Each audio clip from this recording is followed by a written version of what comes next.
Rick Neuheisel, via coachingsearch.com. He said Justin Combs, talking about the incident that happened the day before yesterday. He said Justin Combs skipped a discretionary, quote unquote, discretionary workouts to have private workouts with his father's personal trainer. Now, he showed up on campus. He was a little out of shape and was sent home. That's when Diddy showed up at Alosi being the strength and conditioning coach. He showed up at his office. So when we get into the point where we're talking about kids being enabled, this is probably a very extreme example. You know what I mean? Because football in and of itself is the ultimate team sport. Like one hand has to hold the other for football to happen at its highest level.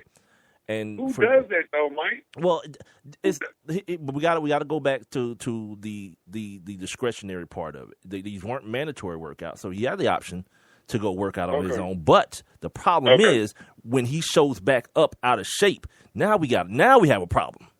See, that's where the problem is. And now he's out of shape. It puts him in a position where now the strength coach has to call him out.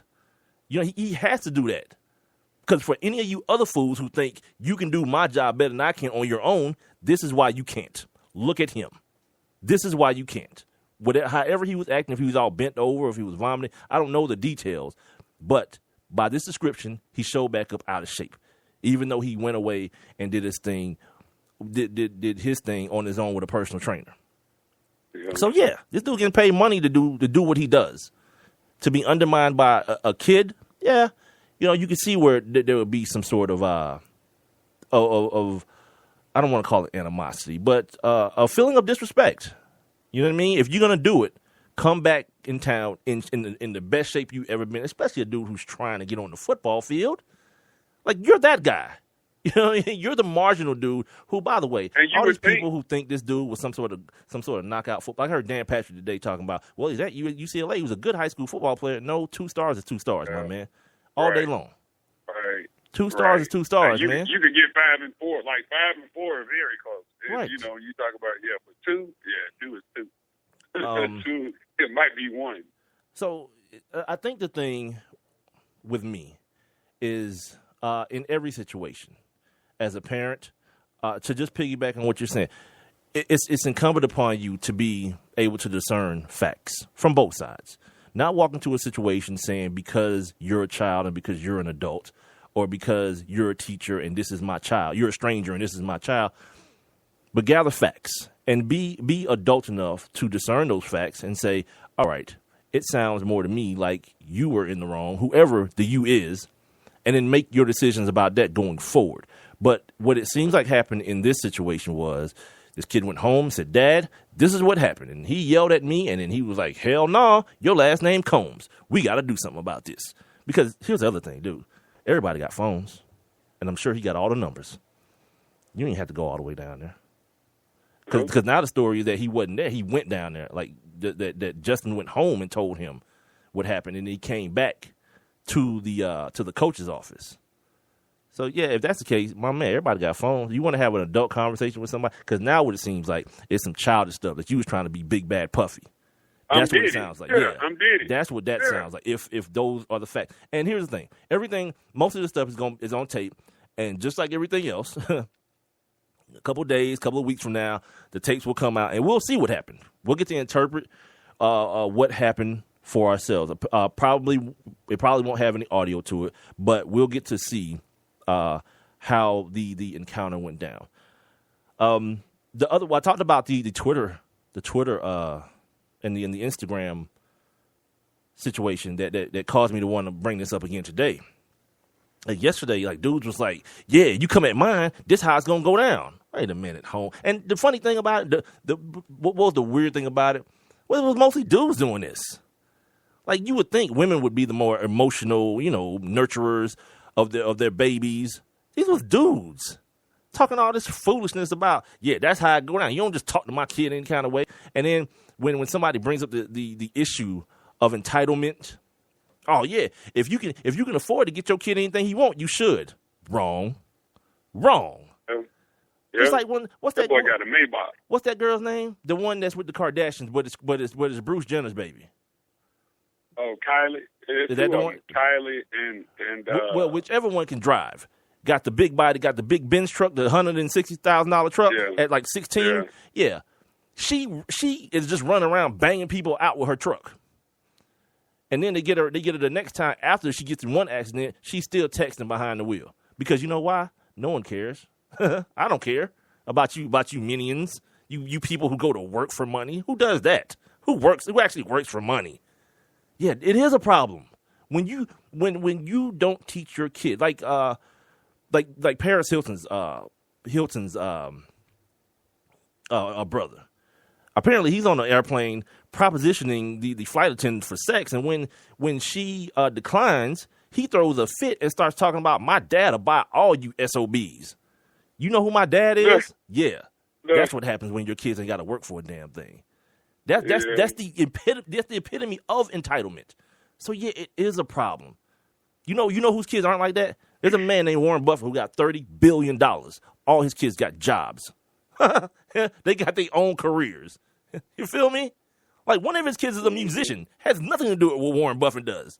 Has nothing to do at all with the financial side of things. Because you know why? This white man said, yeah, my goal is to give away all my money before I die. You better figure something out. And he gave them all, I think he gave them all like $1 billion a piece for them to donate. You can't even have it. You got to give it away.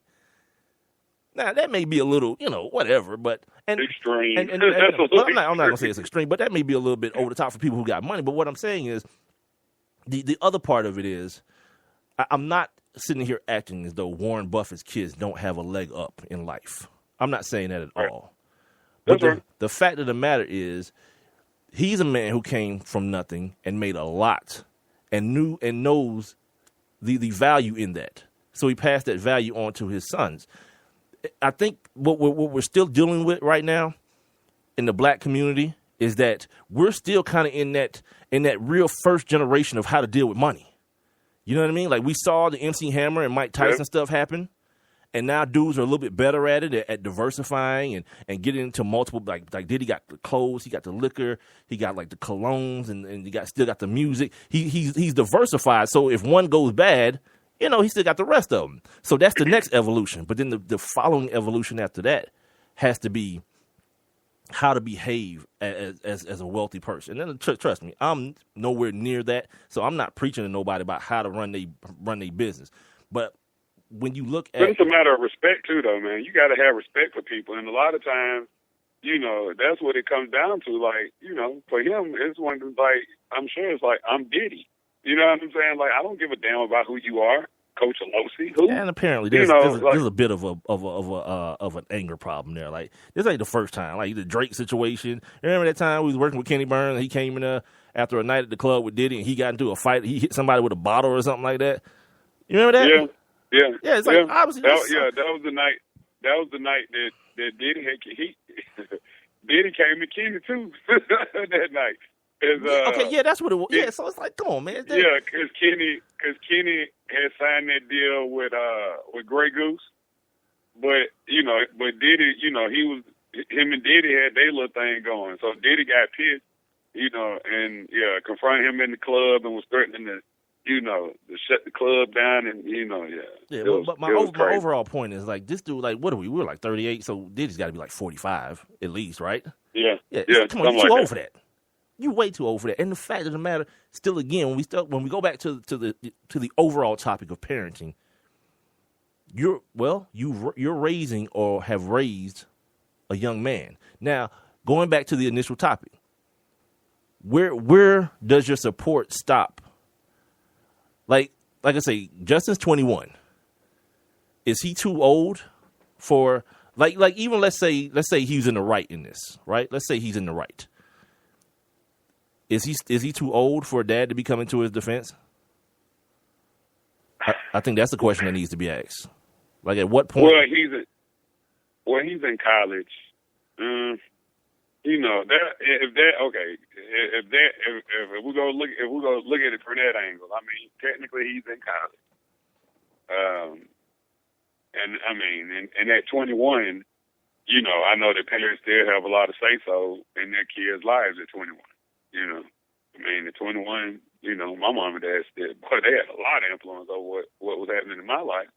So, So from that standpoint, as a college student, I don't think that it's bad for your parent to come to your defense. But again, at some point, you have to have respect. You know what I'm saying? Like, you got to, that for me, that's the biggest thing. That you have to have some kind of respect for this man, Steve. Wasn't that Steve Aola? Well, let's go back to something you just said, though. Let's go back to something you just said. You said at 21, and the fact that he's in college. So, again, the question is, like, at what point then? At what point did you kind of let go of the reins and say, you figure it out, my man? I mean, I guess at 20. I guess at 21. I mean, because I know, Cat. When we were in school, they ended up losing scholarships or whatnot, and their mom and dad was like, "Well, you got to take out a loan, and it's gonna be on you." And that's what made them. That's what made them start their journey as a man. So it's just, I mean, that's hard right there, man. Well, but, the reason I asked the question is because I'm a firm believer of you do your work between 0 and 18. Do your work as a parent. Because my mom, when I turned 18, my mom was like, "Yeah, it's over for you, cuz." when after graduation, I turned 18 at the end of March, and I graduated on June 6th. So in the next 2 months, or really a month, I had April and May, so 2 months. My mom was like, "You got to figure something out." Because the college thing wasn't guaranteed for your boy. The grades wasn't looking crispy at all. Things was on the downslope. And my mom was like, "You got to figure it out." Because here's the thing. There's going to be one grown man living here, and I don't think your dad is going anywhere. You know why she said that? Because she did her work. I had all the tools I needed to survive and the knowledge on how to use them. Now, it's time to kick the bird out the nest. And I figured it out. You know what I mean? The grades still didn't come together. I had to sit out a year of not playing football. I still went to college. I went to junior college for a year. Transferred after that to my 4-year university. And then life went on. And then when I got out of college, you know what mom and dad did? Okay, good. That's over. We're out of here. Sold a house and moved to Florida, B. Yeah. So when you talk about a dude who don't have any compassion for some 24-year-old dude acting like a child still, not your boy. Not me. Because what I got, I had to get it. I had to figure out how to get it, man. So, but at the same time, this kid is, I mean, like, man, I mean, when we talking specifically talking about this, No. Let's leave that. Let's leave that. But you're just saying just in life. Generally, life. to just parenting now. Yeah. We're on to that now, to just, like, at what point, because I know for everybody it's different. I had a girl stop talking to me because of that, because I told her that story. And she was like, "Why did your mom do that to you?" I said, "Do what to me?" She did it for me. You know what I mean? Like, mom, and it's not like she wasn't scared. You feel me? Because there's plenty of times, like, my dad tried to put me out. I'm going to be straight up with y'all. My dad tried to put me out a lot of times for just stuff that I was doing. But my mom knew who I was. And if it ever came down to that, it was going to turn out bad for me. Because I was going if I had to hit the streets, I was going to hit the streets and do what street people do. You feel me? And mom wasn't trying to hear that. Like, she knew that wasn't the road I needed to go down. So she never let him put me out. And then smoking cigarettes, doing hood rat stuff. A little bit more than that. You know what I mean? I know. Like, I'm gonna be real with y'all, man. Like, my old lady, her brother, because I knew I met her when I was still in high school. We kind of fell out of touch and then got back in touch. But her brother been in jail a bunch of times. Since I knew him. You know what I mean? He's out now. Doing his thing, but he's not in jail. Let's say that. You feel me? So. There was going to be opportunity. I wasn't going to starve, put it that way. Like, your boy, I wasn't going to not eat. So, I know it's different for everybody. You know what I mean? Especially with the dynamics of how things work, especially in our community where a lot of times dad isn't there. And sometimes it's just some of the saddest things that happened to me. I remember I had a homeboy tell me, and I'll tell this story real quick and then we'll go to break and we can come back and pick it up after the break. That he was a personal trainer for this girl. And after they was finished, she was like, "Oh man, I gotta call the garden guy or the lawn guy. I forgot to leave the money for him." And then my dude was like, "Wait, but hold on, don't you have a 18-year-old boy?" This broad said, "Oh, he don't know how to cut no grass." Wait, what? So he can't push a machine and then turn around and then push it in the opposite way in a different line.